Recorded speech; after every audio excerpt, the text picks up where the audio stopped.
사랑하는 성도님들, 오늘 이 시간 함께하게 되어 정말 감사합니다. 혹시 성경을 펼쳐 들고 창세기 1장부터 시작했다가 레위기쯤 가서 멈춰버린 경험 있으십니까? 아니면 말라기까지 다 읽었는데 무슨 내용인지 하나도 기억이 안 나신 적 있으시죠? 성경 통독 정말 하고 싶은데 막상 시작하면 너무 방대하고 복잡해서 어디서부터 어떻게 읽어야 할지 막막하신 분들 많으실 겁니다. 특히 구약 성경은 무려 39권이나 되고 수천 년의 역사가 담겨 있어서 전체적인 흐름을 파악하기가 정말 쉽지 않습니다. 그런데 사랑하는 믿음의 가족들, 오늘 이 시간이 여러분의 성경 읽기에 새로운 전환점이 될 것입니다. 오늘 제가 여러분과 함께 나누고 싶은 것은 바로 구약 성경의 전체 흐름입니다. 마치 드론을 타고 하늘 높이 올라가서 구약 전체를 한눈에 내려다보는 것처럼 큰 그림을 먼저 보시게 될 것입니다. 오늘 말씀 안에서 4가지 중요한 시대를 통해 구약 성경의 아름다운 이야기를 함께 살펴보겠습니다. 첫 번째로는 하나님께서 이 세상을 어떻게 창조하셨고 인류의 조상들이 어떤 믿음의 여정을 걸었는지 보겠습니다. 두 번째로는 이스라엘 민족이 어떻게 탄생했고 하나님께서 어떤 법을 주셨는지 살펴보겠습니다. 세 번째로는 이스라엘이 어떻게 강력한 나라가 되었다가 다시 무너지게 되었는지, 그리고 선지자들이 어떤 메시지를 전했는지 배우겠습니다. 네 번째로는 포로 생활과 귀환, 그리고 신약으로 이어지는 희망의 메시지를 확인하겠습니다. 이 4가지 흐름만 잡으시면 성경 통독이 정말 쉬워집니다. 자, 그럼 지금부터 함께 이 놀라운 여행을 시작해 보시겠습니까? 첫 번째로 창조와 족장시대에 대해 말씀드리겠습니다. 성경은 이렇게 시작됩니다. 태초에 하나님이 천지를 창조하시니라고 창세기 1장 1절은 선포합니다. 이 한 문장 안에 모든 것이 담겨 있습니다. 하나님은 말씀으로 빛을 만드시고 하늘과 땅을 나누시고 식물과 동물을 창조하셨습니다. 그리고 마지막 날 가장 특별한 창조물을 만드셨는데 바로 사람입니다. 창세기 1장 27절은 이렇게 기록합니다. 하나님이 자기 형상, 곧 하나님의 형상대로 사람을 창조하시되 남자와 여자를 창조하시고, 여기서 형상이라는 말이 정말 중요합니다. 히브리어로 첼렘인데 이것은 단순히 모양만 비슷하다는 뜻이 아닙니다. 하나님의 성품과 특성을 닮았다는 의미입니다.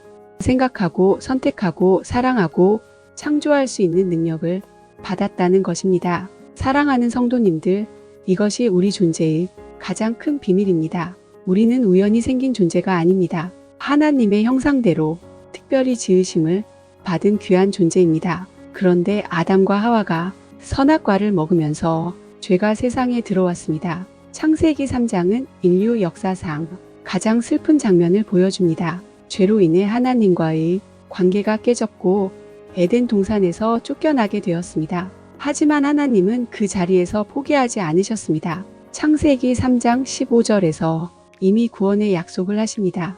여자의 후손이 뱀의 머리를 상하게 할 것이라는 예언입니다. 이것이 바로 메시아에 대한 첫 번째 예언입니다. 그 후 인류는 점점 더 악해졌고 노아 시대에 홍수 심판이 있었습니다. 하지만 하나님은 노아와 그의 가족을 구원하셨고 다시는 물로 세상을 멸하지 않으시겠다는 무지개 언약을 주셨습니다. 홍수 이후 인류는 다시 번성했지만 바벨탑 사건으로 언어가 흩어졌습니다. 그리고 여기서부터 족장시대가 시작됩니다. 하나님은 한 사람을 선택하셨는데 바로 아브라함입니다.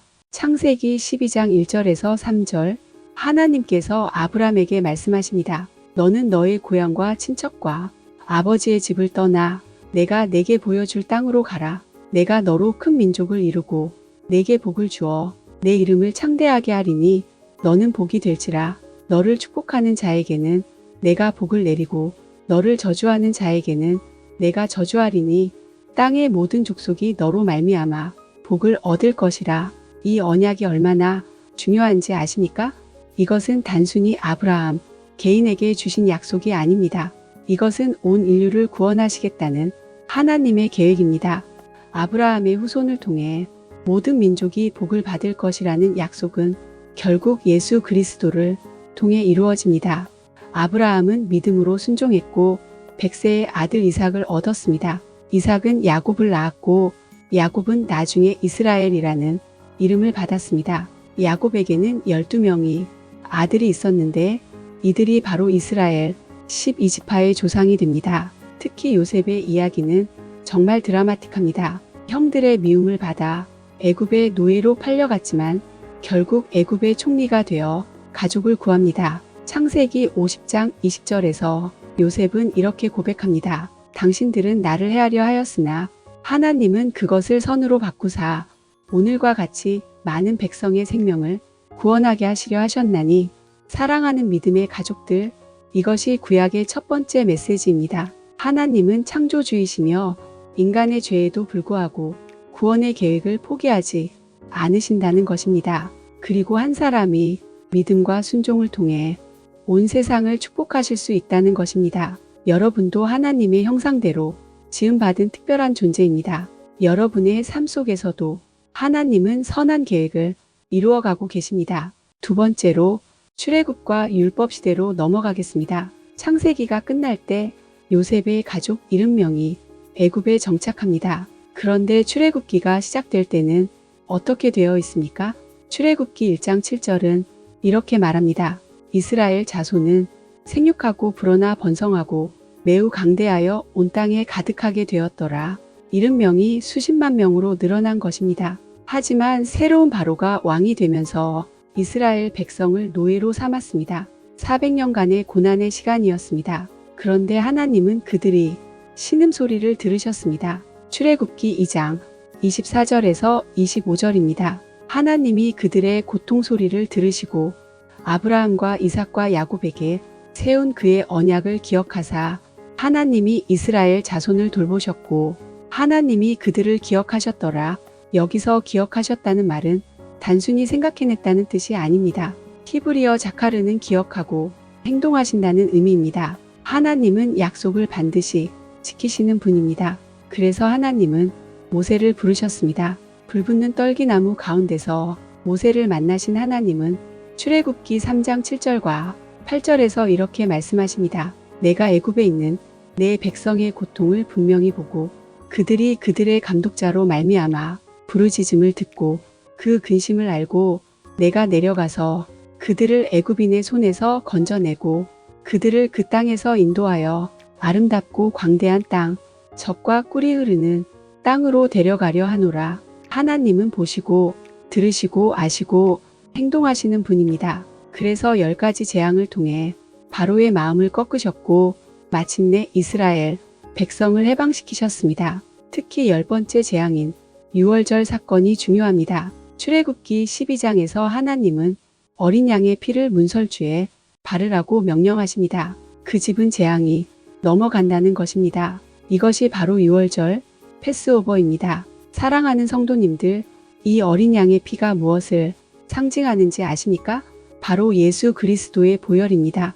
요한복음 1장 29절에서 세례 요한이 예수님을 보고 말합니다. 보라, 세상 죄를 지고 가는 하나님의 어린 양이로다. 구약의 모든 제사와 희생양은 예수 그리스도를 가리키고 있었습니다. 홍해를 건너 광야에 도착한 이스라엘 백성들에게 하나님은 시내산에서 율법을 주십니다. 출애굽기 20장 10계명입니다. 첫 번째부터 네 번째 계명까지는 하나님과의 관계에 대한 것입니다. 다른 신을 섬기지 말라, 우상을 만들지 말라, 하나님의 이름을 망령되이 부르지 말라, 안식일을 거룩히 지키라. 5번째부터 10번째까지는 사람과의 관계에 대한 것입니다. 부모를 공경하라, 살인하지 말라, 간음하지 말라, 도둑질하지 말라, 거짓 증언하지 말라, 탐내지 말라. 이 율법이 왜 중요합니까? 율법은 죄가 무엇인지 알려주는 거울입니다. 로마서 3장 20절은 이렇게 말합니다. 율법으로는 죄를 깨달음이니라. 율법은 우리를 구원하는 것이 아니라 우리에게 구원자가 필요하다는 것을 깨닫게 합니다. 율법과 함께 하나님은 성막을 만들라고 명령하십니다. 출애굽기 25장 8절입니다. 내가 그들 중에 거할 성소를 그들이 나를 위하여 짓되. 성막은 하나님이 백성과 함께 거하신다는 상징입니다. 성막의 구조, 제사 제도, 제사장 제도 등 모든 것이 예수 그리스도를 예표합니다. 지성소로 들어가는 길이 오직 하나뿐인 것처럼 하나님께 나아가는 길도 예수 그리스도 한 분밖에 없습니다.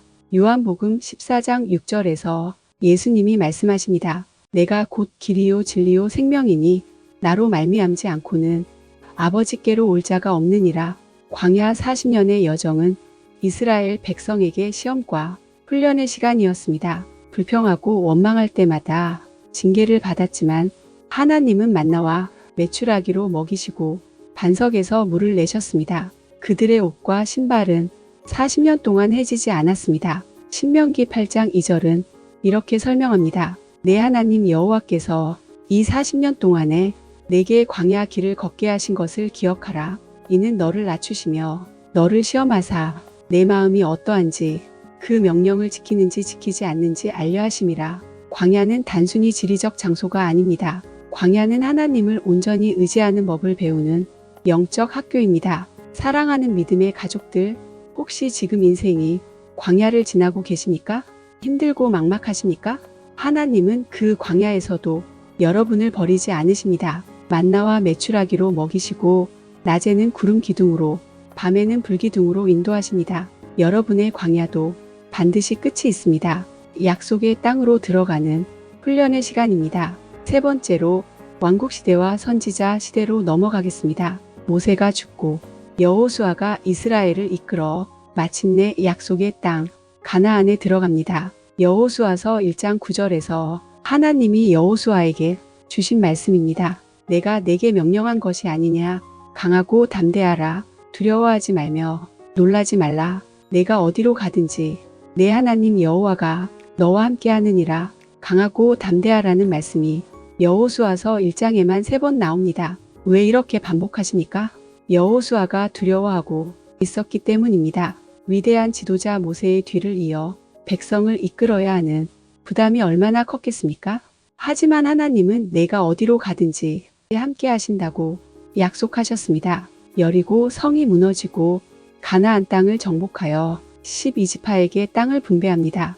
그 후 사사시대가 시작됩니다. 사사기는 반복되는 패턴을 보여줍니다. 백성이 하나님을 떠나 우상을 섬기면 하나님이 이방 민족을 통해 징계하십니다. 백성이 부르짖으면 하나님이 사사를 보내 구원하십니다. 평화가 오면 다시 하나님을 잊어버립니다. 그리고 이 사이클이 반복됩니다. 사사기 21장 25절은 이렇게 끝납니다. 그때 이스라엘에 왕이 없으므로 사람이 각기 자기 소견에 옳은 대로 행하였더라. 각자 자기 맘대로 산다는 것입니다. 이것이 얼마나 위험한지 우리는 지금 시대를 통해서도 봅니다. 절대적 진리가 없을 때, 상대주의가 판칠 때 혼란이 옵니다. 그래서 백성들이 왕을 요구했고 사울이 초대왕이 됩니다. 하지만 사울은 교만하여 하나님의 명령을 어겼고 결국 버림받습니다. 사무엘상 15장 22절에서 사무엘이 사울에게 말합니다. 여호와께서 번제와 다른 제사를 그의 목소리를 청종하는 것을 좋아하심같이 좋아하시겠나이까?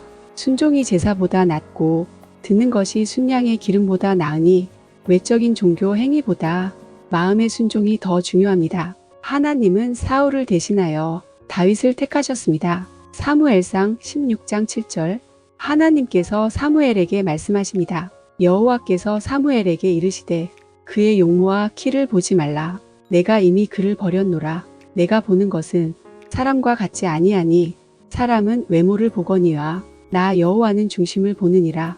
다윗은 외적으로는 부족해 보였습니다. 막내 아들이고 양치는 목동이었습니다. 하지만 하나님은 그의 마음을 보셨습니다. 하나님을 온전히 사랑하는 마음, 하나님을 의지하는 믿음을 보셨습니다. 다윗이 골리앗을 물리칠 수 있었던 것도 자신의 힘이 아니라 하나님을 의지했기 때문입니다. 사무엘상 17장 45절에서 다윗이 골리앗에게 선포합니다. 너는 칼과 창과 단창으로 내게 나아오거니와 나는 만군의 여호와의 이름 곧 내가 모욕하는 이스라엘 군대의 하나님의 이름으로 내게 나아가노라. 다윗은 이스라엘 역사상 가장 위대한 왕이 되었습니다. 하나님은 다윗에게 영원한 왕국을 약속하셨습니다. 사무엘하 7장 16절입니다. 내 집과 내 나라가 내 앞에서 영원히 보존되고 내 왕위가 영원히 견고하리라. 이 약속은 누구를 통해 이루어집니까? 바로 다윗의 자손으로 오신 예수 그리스도를 통해서입니다. 예수님은 다윗의 자손이며 영원한 왕이십니다. 다윗의 아들 솔로몬이 왕이 되어 성전을 건축합니다. 하나님께서 솔로몬에게 지혜를 주셔서 이스라엘은 황금기를 맞이합니다. 하지만 솔로몬도 말년에 이방 여인들을 많이 취하여 우상 숭배에 빠졌습니다. 솔로몬이 죽자 나라가 남북으로 분열됩니다. 북쪽 이스라엘 왕국 10지파 수도는 사마리아입니다. 남쪽 유다 왕국 2지파 수도는 예루살렘입니다. 북이스라엘은 19명 왕이 통치했는데 단 한 명도 선한 왕이 없었습니다. 모두 우상 숭배에 빠졌고 결국 주전 722년 아수르에 멸망당합니다. 남유다는 20명의 왕 중에 8명 정도가 선한 왕이었습니다. 히스기야, 요시야 같은 개혁 왕들이 있었지만 결국 주전 586년 바벨론에 멸망당합니다. 이 시기에 하나님은 선지자들을 보내셨습니다. 이사야, 예레미야, 에스겔, 다니엘, 호세아, 요엘, 아모스, 미가 등 수많은 선지자들이 백성에게 회개를 촉구했습니다. 선지자들의 메시지는 크게 3가지였습니다. 첫째, 너희 죄를 회개하라. 둘째, 심판이 온다. 셋째, 그러나 하나님은 회복시키실 것이다. 이사야 1장 18절은 하나님의 심정을 보여줍니다. 여호와께서 말씀하시되 오라 우리가 서로 변론하자. 너희의 죄가 주홍 같을지라도 눈과 같이 희어질 것이요 진홍같이 붉을지라도 양털같이 희게 되리라. 하나님은 심판하시기 원하지 않으십니다. 회개하고 돌아오기를 간절히 원하십니다. 또한 선지자들은 메시아에 대해 예언했습니다. 이사야 53장은 고난받는 종 예수 그리스도에 대한 놀라운 예언입니다. 이사야 53장 5절입니다. 그가 찔림은 우리의 허물 때문이요 그가 상함은 우리의 죄악 때문이라. 그가 징계를 받음으로 우리는 평화를 누리고 그가 채찍에 맞음으로 우리는 나음을 받았도다. 이것은 예수님의 십자가를 700년 전에 예언한 것입니다. 미가 5장 2절은 메시아가 베들레헴에서 태어날 것을 예언합니다. 베들레헴 에브라다야 너는 유다 족속 중에 작을지라도 이스라엘을 다스릴 자가 내게서 내게로 나올 것이라. 그의 근본은 상고에 영원에 있느니라. 사랑하는 성도님들, 구약의 선지자들은 모두 예수 그리스도를 가리키고 있습니다. 율법도 제사 제도도 예언도 모두 메시아를 향하고 있습니다. 네 번째로 포로와 귀환 그리고 희망의 시대로 마무리하겠습니다. 남유다가 바벨론에 멸망당하고 백성들은 포로로 끌려갑니다. 예루살렘 성전은 파괴되고 왕궁은 불타고 성벽은 무너집니다. 예레미야 애가는 이 비참한 상황을 기록합니다. 하지만 예레미야는 포로로 끌려가기 전에 이미 희망의 메시지를 전했습니다. 예레미야 29장 11절입니다. 여호와의 말씀이니라. 너희를 향한 나의 생각을 내가 안하니 평안이요 재앙이 아니니라. 너희에게 미래와 희망을 주는 것이니라. 70년의 포로 생활이 하나님의 계획 안에 있었습니다. 징계이지만 동시에 회복을 위한 과정이었습니다. 포로의 땅 바벨론에서도 하나님은 그의 백성을 버리지 않으셨습니다.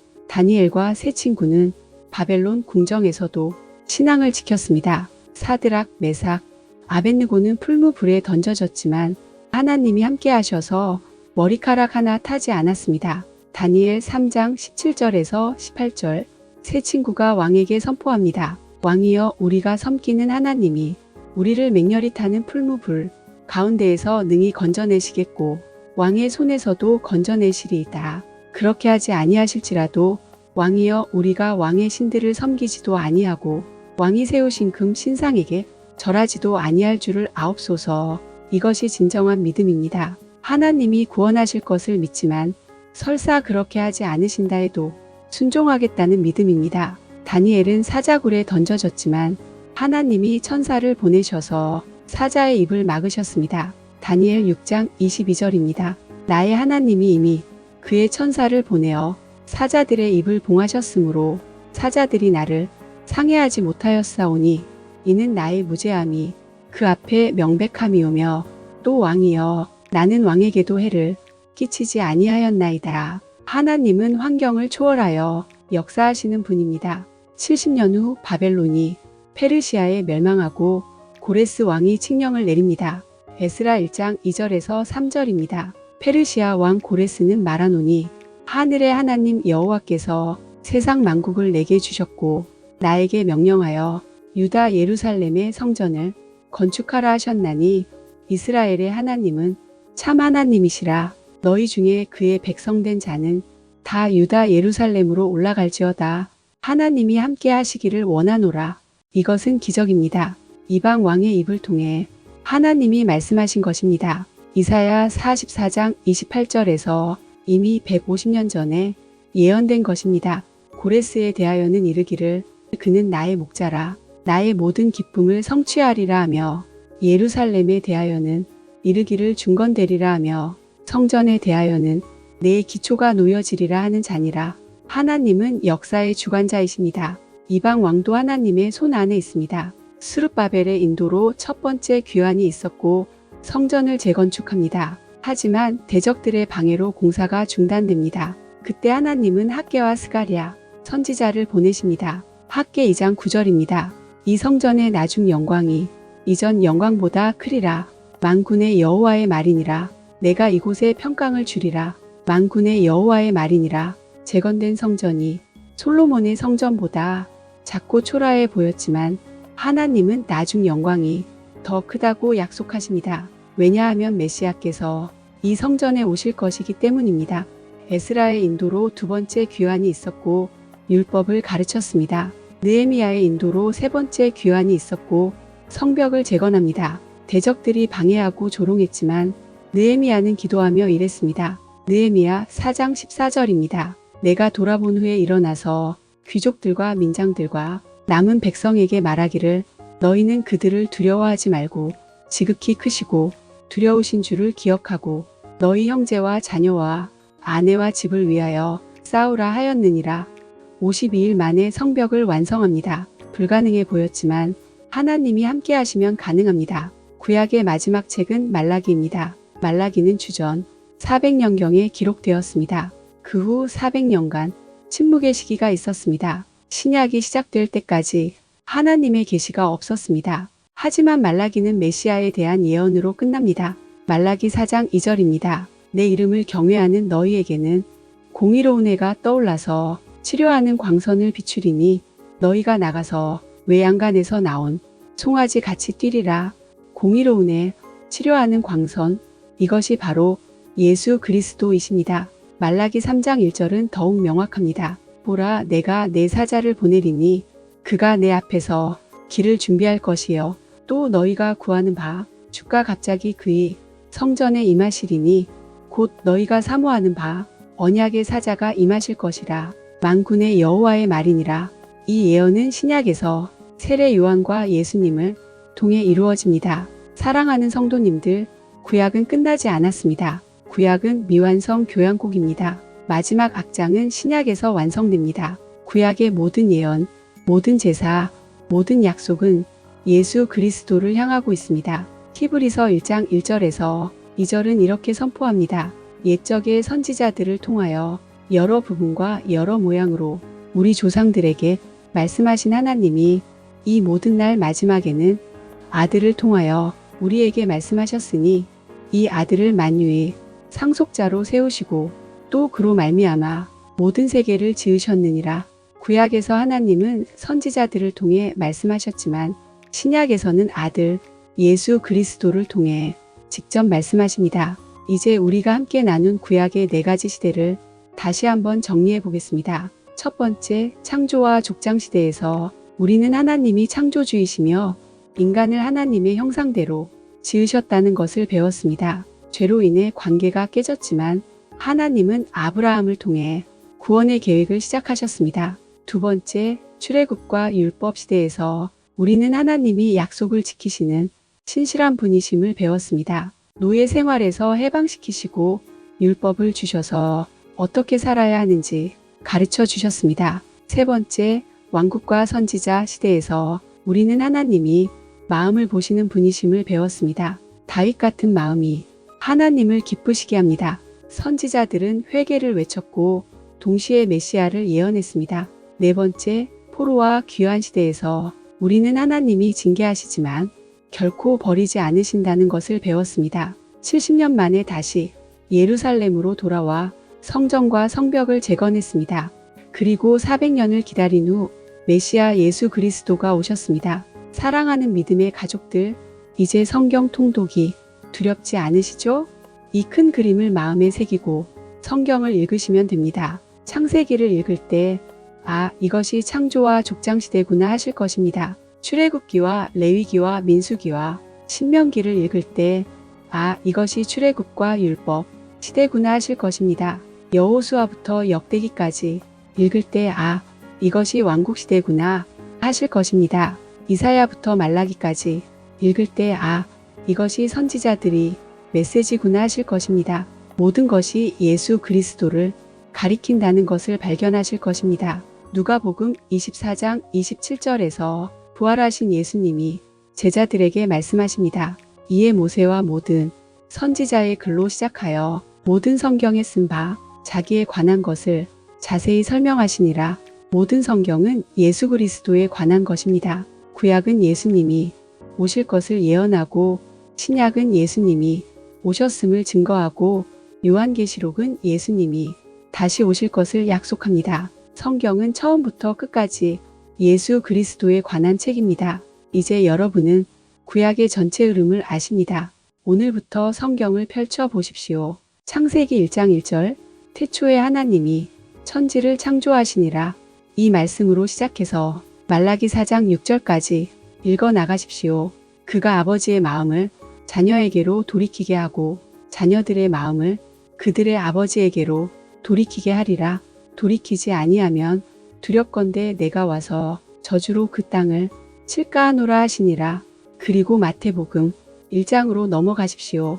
아브라함과 다윗의 자손 예수 그리스도의 계보라. 구약의 약속이 신약에서 이루어지는 것을 보실 것입니다. 사랑하는 성도님들, 하나님은 여러분이 그의 말씀을 사랑하고 읽기를 원하십니다. 시편 119편 105절은 이렇게 노래합니다. 주의 말씀은 내 발의 등이요 내 길의 빛이니이다. 말씀이 우리의 길을 비춥니다. 말씀이 우리에게 지혜를 줍니다. 말씀이 우리를 변화시킵니다. 로마서 10장 17절입니다. 그러므로 믿음은 들음에서 나며 들음은 그리스도의 말씀으로 말미암았느니라.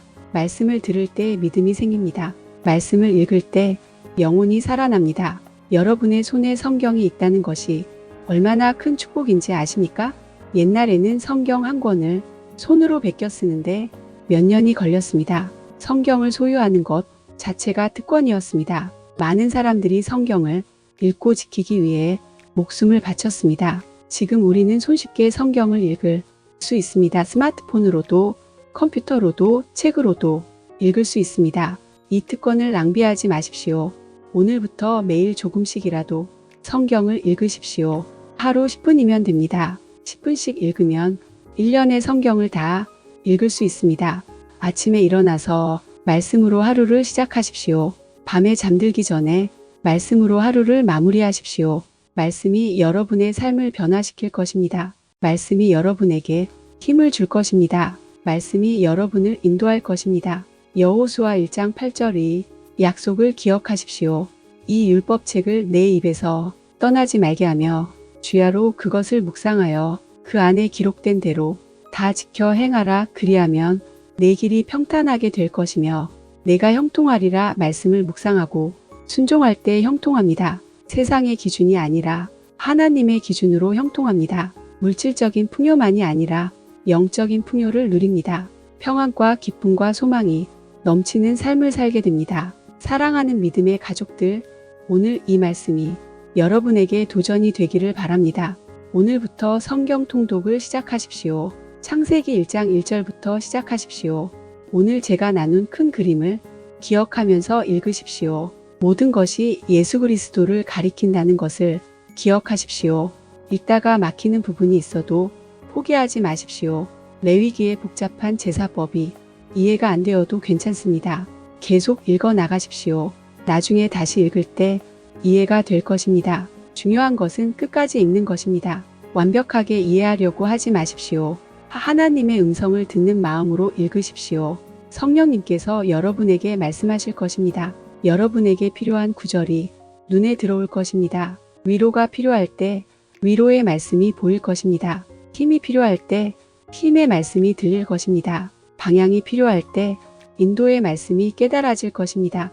이것이 살아있는 하나님의 말씀입니다. 히브리서 4장 12절은 이렇게 선포합니다. 하나님의 말씀은 살아있고 활력이 있어 좌우에 날선 어떤 검보다도 예리하여 혼과 영과 및 관절과 골수를 찔러 쪼개기까지 하며 또 마음의 생각과 뜻을 판단하나니 말씀은 살아있습니다. 여러분의 마음을 움직입니다. 여러분의 생각을 변화시킵니다. 여러분의 삶을 새롭게 합니다.